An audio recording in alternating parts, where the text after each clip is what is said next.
Greetings, Otaku Faithful. Thank you for joining me again this week. Once again, it's Larry Williams, OAW Commander-in-Chief, and I'm here to bring you guys a movie review this week.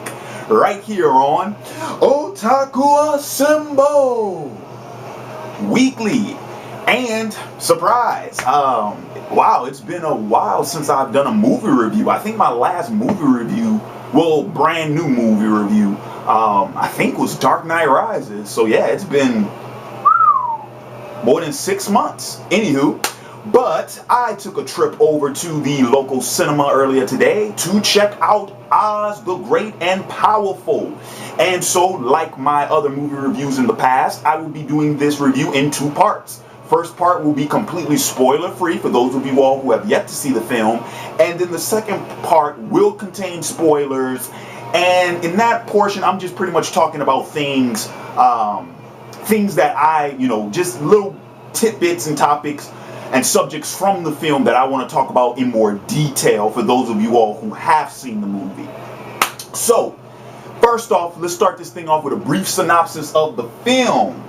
Oz the Great and Powerful is a 2013 American fantasy adventure film directed by Sam Raimi, produced by Joe Roth, Grant Curtis, and Joshua Doan, and written by David Lindsay Abaire and Mitchell Kapner. The film stars James Franco as Oscar Diggs, Mila Kunis as Theodora, Rachel Weisz as Evanora, and Michelle Williams as Linda. Based on the L. Frank Baum's Oz novels, Oz the Great and Powerful serves as a spiritual prequel to Baum's 1990 introductory novel, The Wonderful Wizard of Oz, and indirectly to the 1939 MGM film, The Wizard of Oz. Yeah, that's about as brief as you can get. So, yes, as that little tidbit, as the last sentence said, this is pretty much, for all intent and purpose, a prequel story. This tells the story of how Oscar Diggs, how he got to Oz, and how he became known as, Oz the Great and Powerful, the Wonderful Wizard of Oz, the Wonderful Wizard of Oz, the name of the book. He ain't really mentioned like that in the actual story. It's more of Oz the Great and Powerful, because the idea is, after Oscar Diggs goes to Oz, there's these trials and situations, circumstances that occur upon his arrival, and he slowly builds himself up to being renowned as this great and powerful wizard in Oz, and as the ruler of the Emerald City. So what this film does is it tells that story. It tells how, this normal man from Omaha, or like in the film, they say he's from Kansas. I don't know why the change, but it pretty much tells the story of how this ordinary man, who is nothing more than a circus magician, became known as this great and powerful ruler of the magical world of Oz. Now, first off, let's talk about the writing. Okay. Now, let me see. I don't think this is based off of any. I don't think this is based off of any of the actual source material. I think this is an original story based on L. Frank Baum's novels, but there isn't an actual novel that contains this story. So pretty much what we're talking about is fan fiction, actually. That's what it is. But the thing is, though, yeah, the film is not directly based on any book in the Oz series, and thus can be seen as an expansion of the series. However, though, the film has this funny sense of continuity with the 1939 film, in that it kind of holds to some of that film's traditions. Like, for an example, the beginning of the film is all in black and white, just like the 1939 film. It's all black and white. They even took it a step further. Not only is the beginning of the film in black and white, but it's also in standard definition. It's like, what is that? 840 by 320, I believe, the standard definition, the box, if you will. it's filmed like that, and it's not until he gets to Oz that you actually get, you know, color, and that the film actually extends to the ends of the screen like you expect it would. I thought that was very interesting. I thought that was very, very interesting. Also, some of the depictions of a few of the characters is akin to how they looked in the 1939 film. So, yeah, so it's an original story that is inspired by the source material, but try to work his way in as a prequel to the 1939 film. In the same way that Burton's Alice in Wonderland can serve as a sequel to the Disney animated Alice in Wonderland. So it's kind of interesting what they're doing over there at Disney. Very interesting. But other than that, I mean, the writing for the story was straightforward. The themes, though, I will say the themes were very interesting and very surprisingly relatable. Now, granted, I am a fan of the Oz stories, and I was really excited to see this film because I had thought that this was from one of the other books. Apparently, it's not. But the thing is, I haven't read much outside of what is it? The Wonderful Wizard of Oz. The Wonderful Land of Oz, which I think is the second one, the one with Jack Pumpkinhead. I think that's it. And then what is the other one? A Return to Oz, or The Return to Oz, the one when Dorothy finally goes back.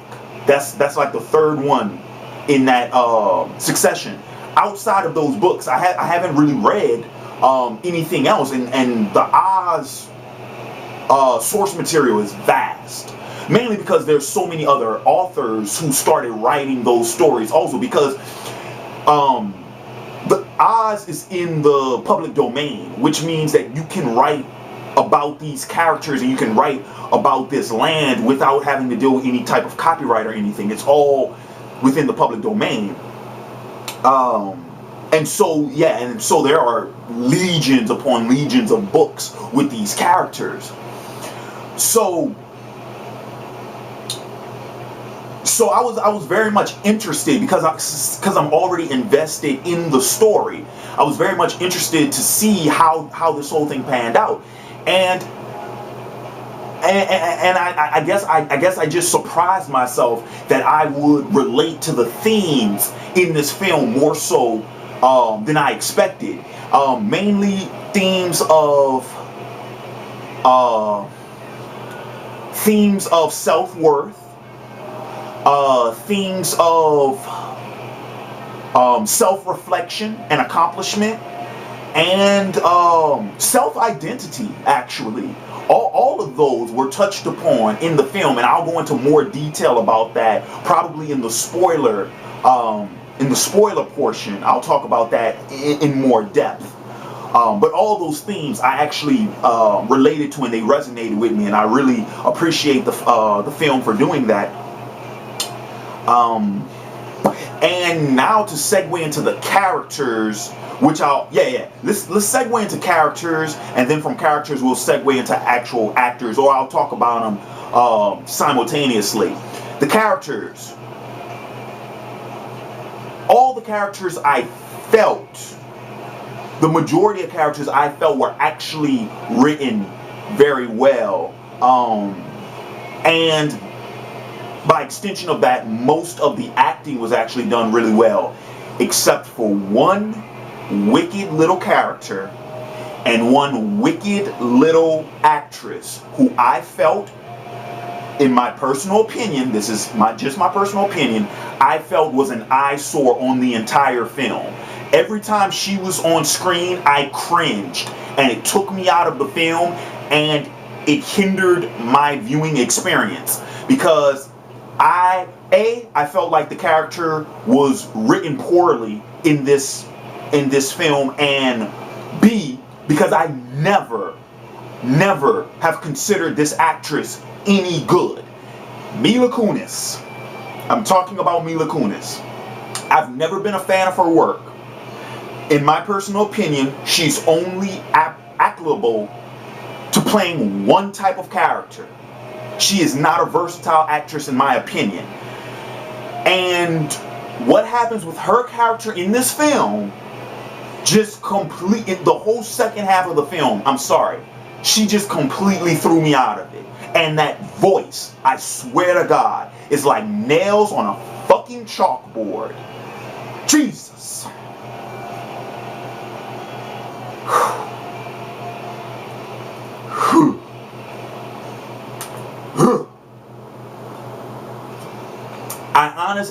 Throughout every time she was on film, I just kept thinking of all the other actresses in Hollywood that could have done that part so much better. And I can't help but feel like the only reason why she was in the movie was because she's pretty. Because she's a cute little piece of ass. That's it. Actually, this might actually make her worse than Megan Fox, because at least she keeps getting work, which is scary. I don't know why. I don't know what casting directors see in her. I don't. The only thing I ever thought that she was good in was fucking Black Swan, and she played the same type of character that I've seen her play before, which is the main reason why I think that's the only type of character she's actually good at playing. Okay, I'm hopping off of the Mila Kunis bashing train, because I'm pretty sure a bunch of you in the comments, oh, you just hating on her, this, that, and the other. No, I'm not hating on her. She doesn't have much versatile acting range, which means she pretty much can only play the same part. Her voice does not project in the same manner as her co-stars. Her emphasis and some of her punchlines and delivery is not up to par with the rest of her co-stars. You see what I'm saying? When you get out acted by a CGI character, there's a problem. There's a problem. That's all I'm saying. And actually, she ain't that goddamn pretty, to be honest. She ain't. Now, I will say, James Franco. Now, this is an actor. This is what I'm talking about. This is an actor who time and time again, I am impressed by. The more I keep seeing of Franco's portfolio, the more I'm like, man, this motherfucker's a good actor. Well, I don't think James Franco is underrated anymore. I mean, fuck, he got an Oscar nom 2 years ago. So I don't think he's underrated anymore. But, you know, myself, just like I'm pretty sure a lot of people in my age group, our first exposure to James Franco was the Spider-Man franchise. So what I'm saying is, it's a very enjoyable experience to see an actor who, granted, I mean, he was one of the main stars, but he was in a supporting role. You know, he wasn't the star of the Spider-Man movies. And after that Spider-Man 3 debacle, holy shit. But it's great to see James Franco. Not only is he doing, you know, so much work, they're all different roles, which is another thing that I love. You know, his role in 127 Hours. His role in this, and for fuck's sake, have you guys seen the trailer for Spring Breakers? I cannot wait to see James Franco's performance in that film, because that's a character I've never seen him do before. So this is what I'm talking about. This is an actor who has versatility and who has range, and Franco's rocking it. He's rocking it all day. All day. Rise of the Planet of the Apes 2. That was another one where he was kick-ass in that. So yeah, Franco's rocking it, man. He's rocking it. Rachel Weisz, great job. Played the role exactly how I thought she should play it. Exactly what I expected. Not granted. What I said was, Rachel Weisz, her performance is what I expected. The only reason why Rachel Weisz's performance did not exceed my expectations is because I knew her character. Because I was familiar with her character. Just like in the same way how I was familiar with James Franco's character, with Oscar Digge, you know, the Wizard of Oz. When you're familiar with these characters, you can't, there really isn't anything that they could throw at you that's going to just exceed your expectations. Not really. Not when you're very familiar with these characters. And that's what I'm saying. Rachel Weisz did a great job. The only reason why, like I said, the only reason why she didn't exceed my expectations was because I knew her character. I would probably also argue if she had more time on camera, that might have changed some things, because I did feel like we didn't see enough of her. Whereas Michelle Williams, on the other hand, as Glinda, same thing. Didn't really exceed my expectations because I knew the character, and Michelle Williams, I know the type of performance she can bring to the table, and she did a good job at that. But I will mention this about Glinda. For the most part, let me put it to you like this, and I'm trying not to spoil anything because this is still the spoiler-free part. But for the most part, Glinda's like this throughout the film. Same old Glinda that we know. And it's not until that one little scene at the end that it's like, okay, that's what I was waiting for. It was good.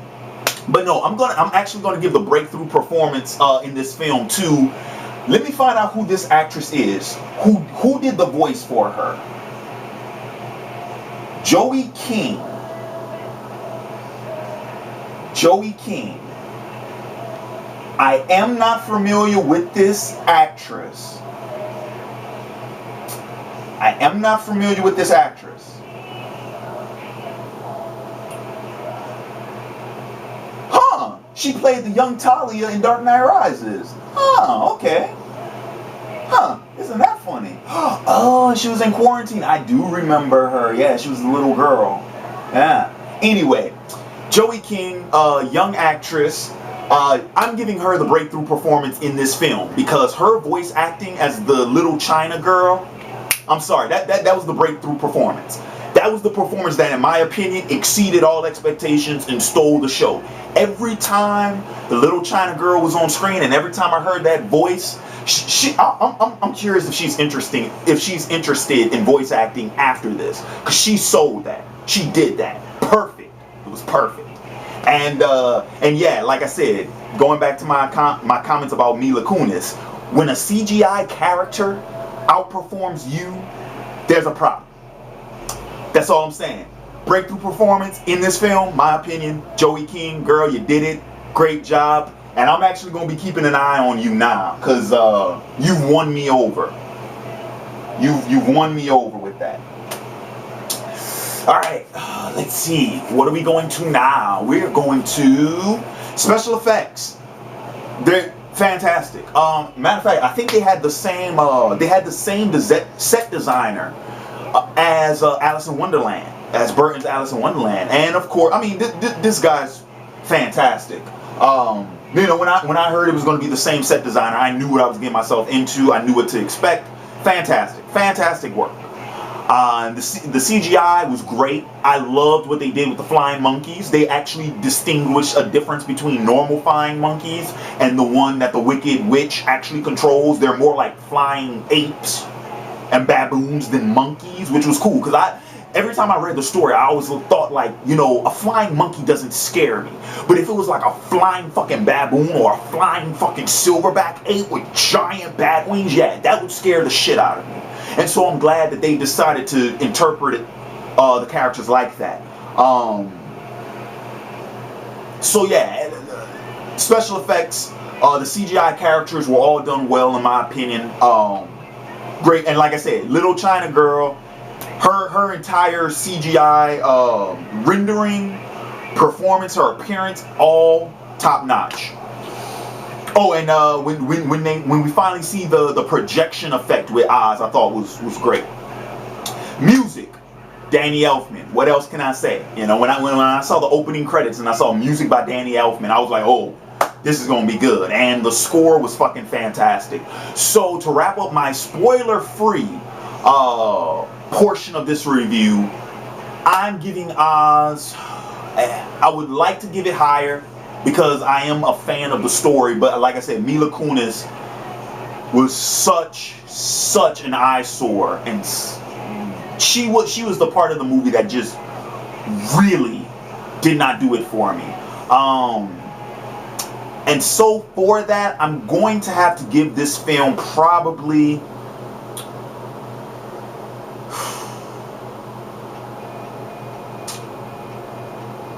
Probably a 3.75. Yeah, which is like a C plus. Yeah, about it. Well, no. A 3.75 would be like a B minus. So, yeah. So I'm gonna have to give this like a 3.75 out of 5 stars. Because, like I said, because Mila Kunis is a main character who's throughout the entire film, and I think her performance just killed it. So, yeah, it sucks that one actor can bring down the tone of a film that much. But like I said, if it was another actress in that role, and I can tell you right now, man, if it would have been Michelle Pfeiffer in that role, I'd been saying five stars all the way, you know. But nah. All right, so the last couple of minutes, I'm going to talk about some spoiler stuff. This is the spoiler portion now, so if you guys don't want to be spoiled, turn the video off now. Okay. When I talked about the themes of the film, I liked what they did with Oscar. I liked his entire character arc and his entire character motivation. You know, this idea. You know, Oscar's very ambitious. This idea that he doesn't want good. He wants greatness. And he has a line that I loved from the film, and I love it. He says, my father was a good man. He spent his life towing dirt only to die face down in it. I don't want to be a good man. I want to be a great man. I love that fucking line, because when I talked about how the themes, I could relate to him. I understood just from that line exactly what he meant. And then, of course, and I loved how they played with these ideas of goodness and greatness. How to Oscar, good and great were levels of success. They were to be measured in accomplishments and in materialism. You know, those were the goodness and greatness was something to be measured by what you have achieved and what you own throughout your life. Whereas on the counter of that, when you look at Glinda, goodness and greatness were moral values. They were marks of character, of behavior, you know. And she said, you know, at the end of the film, they tie that all back around when they're having that conversation. And she said, I knew you could do it. You had it in you all along. And he said, what? Greatness? And she said, no, goodness. So I like how they dealt with that. I thought that was very well written. I thought that was really well done. Oh, another thing about the spoilers. Spoilers, man. Theodora turning out to be the Wicked Witch of the West. Saw it coming. It was predictable. I don't know if that was supposed to be a big reveal or anything, because it happens like halfway through the film. But boy, when I talked about Mila Kunis and her performance, if you thought it was lacking when she was just regular old Theodora, by the time she became the Wicked Witch, the makeup with the fat head on the skinny body and the green just looked awful. Her voice, oh my God. And then it was just so over the top. The whole time she's overly naive in the first half. She's overly obnoxious in the second half. It was just, oh my God, I fucking hated it. Oh my God, it was horrible. It was horrible. Ugh. Yeah. What else in the spoilers did I want to talk about? Actually, I think that might be it. That might be everything I wanted to talk about in this review. So, with that being said, wrapping up this film review, I want to thank you all for joining me again this week. And in the comments below, let me know your thoughts on this film for those of you all who have seen it. And I'm actually going to try to make it a point to start doing more movie reviews. I'm talking about like recent movie reviews, because I haven't done them in a while. Like I said, last one was Dark Knight Rises, which was back in July, and I was supposed to review The Hobbit when it came out, but that was 2 days before graduation, and I just didn't have the time. Plus I went out of town the same day as graduation. So, you know, and you guys will remember, that's when I was on my hiatus during December and January, so I wasn't making videos. But I'm actually, this year, especially with some of the movies coming out, and especially during the summer, I'm gonna try to make it a point to start doing more movie reviews. Because when I was doing them week by week by week. I know you guys really liked them, and you know it's really been a departure, you know, because I haven't been going to the movie theaters as much for good reason, man. Motherfucking matinee ticket was $7.75. What the fuck was that? Concession, fucking small popcorn, medium drink, $11.50. That's too damn expensive, man. That's too damn expensive. And that was $7.75 for a 12-15 showing, and that was 2D. That wasn't the 3D showing. That's too damn expensive, man. That's too damn expensive. But there are some films coming out this year I do want to check out, and I'm going to see about reviewing them for you guys on this channel. So, that's going to do it for me. What to look forward to later this weekend. Discussion of the week, already recorded. That's going to be out. OAW podcast is coming back. We're talking about the Justice League movie and that. Tune in for that. That's going to be out Saturday night. And then you guys liked my review of Vikings episode 1 so much. Viking episode review going to be up on Sunday night. So with that being said, this is Larry Williams, OAW Commander-in-Chief. I'm signing off, reminding you guys, Totem #1. Links in the description box below. Holla at your boy. Got to sell these books. Got to make this money. So, yeah. I'm signing off. And until next time, peace.